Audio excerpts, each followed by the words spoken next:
माँ की ममता। आकाश स्कूल से बड़े ही गुस्से में आया। आते ही स्कूल बैग सोफा पर फेंकी और बड़ी जोर से माँ पर चिल्ला के बोला, तुम्हें आज स्कूल आने की क्या ज़रूरत थी? माँ बोली, अरे बेटा, तुम सब्जी का टिफ़िन घर में ही भूल गए थे, इसीलिए मुझे आना पड़ा। आकाश बोला, तुम्हें पता नहीं क्या तुम्हारी वजह से कितनी बेइज्जती हुई है मेरी। सब मुझे चिढ़ा रहे थे कि तुम्हारी माँ एक आंख से अंधी है। कितनी बार कहा है, चाहे कुछ भी हो तुम मेरे स्कूल नहीं आओगी। एक दिन खाना नहीं खाता तो मर तो नहीं जाता ना मैं। माँ बोली, गलती हो गई बेटा, आगे से नहीं आऊँगी। अच्छा चलो, तुम खाना खा लो, भूख लगी होगी तुम्हें। मुझे भूख नहीं है।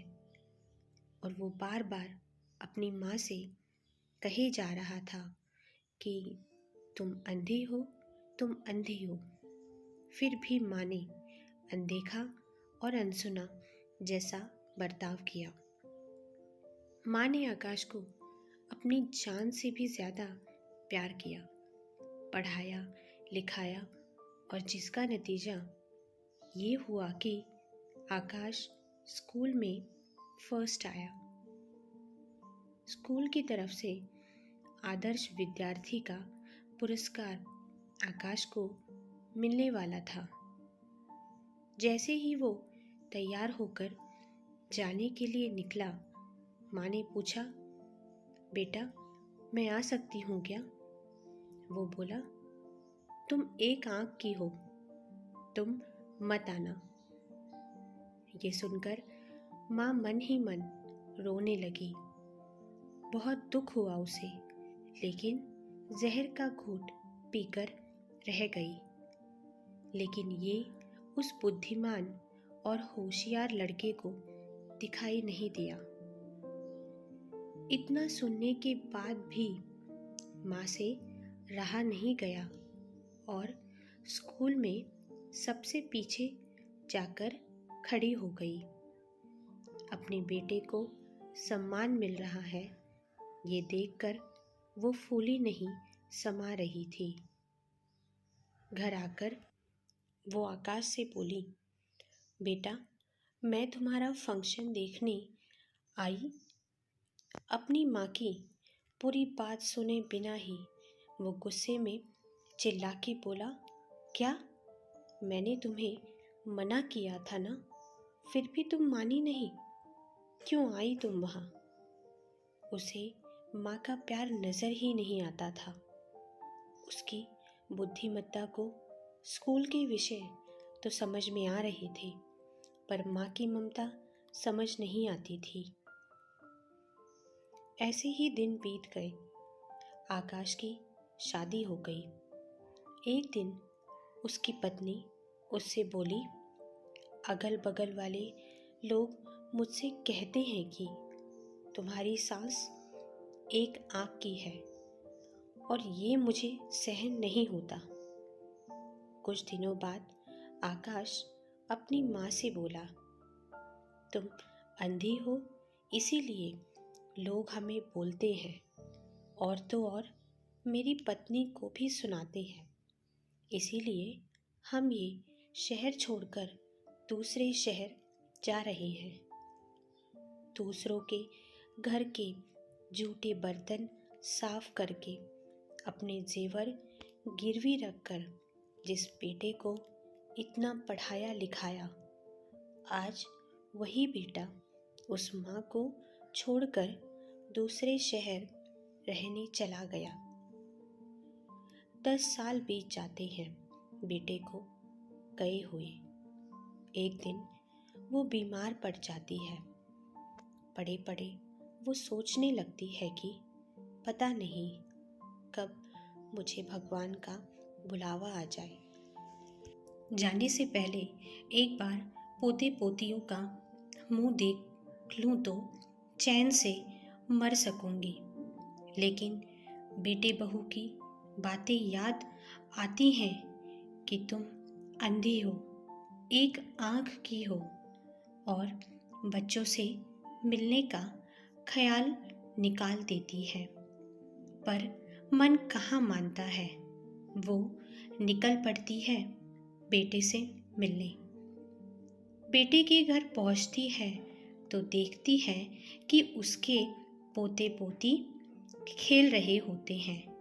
वो जैसे ही उन्हें उठाने की कोशिश करती है, बहू बड़ी जोर से चिल्लाती है, मेरे बच्चों को हाथ भी मत लगाना। उतने में बेटा आकर कहता है कि तुम्हें किसने कहा था यहाँ आने के लिए। वो बेचारी आंखों में आंसू लिए अपने घर लौट आती है। एक दिन अगल बगल के लोग आकाश को फ़ोन करते हैं कि तुम्हारी माँ कुछ दिनों की ही मेहमान है। लोग लाज की सोचकर वो लड़का निकल पड़ता है माँ को देखने के लिए, लेकिन मन ही मन ये सोचता है कि ये बुढ़िया जल्दी मर जाए तो अच्छा ही हो जाएगा। जैसे ही वो घर पहुंचता है तो पड़ोसी कहते हैं कि तुम्हारी माँ तो परसों ही खत्म हो गई थी। हमने तुम्हारी राह कल दोपहर तक देखी, पर तुम आए नहीं, इसीलिए हम लोगों ने ही उनका अंतिम संस्कार कर दिया। पड़ोसी बोले कि मरते समय भी तुम्हारी माँ तुम्हें याद कर रही थी, और एक लिफाफा उसके हाथ पकड़ा दिया। आकाश घर लौटा। पहुँचते ही पत्नी ने चाय दी और पूछा कि क्या हुआ। उसने तिरस्कार से कहा, मर गई अंधी। चाय पीते पीते उसने वो लिफाफा खोला। उसमें एक चिट्ठी थी। वो चिट्ठी पढ़ने लगा, बेटा, ऐसा लगता है कि अब मैं बचूंगी नहीं। तुम्हें कुछ बताना चाहती हूँ। एक दिन एक एक्सीडेंट में तुम्हारी एक आंख चली गई थी और मैं तुम्हें इस हालत में नहीं देख सकती थी।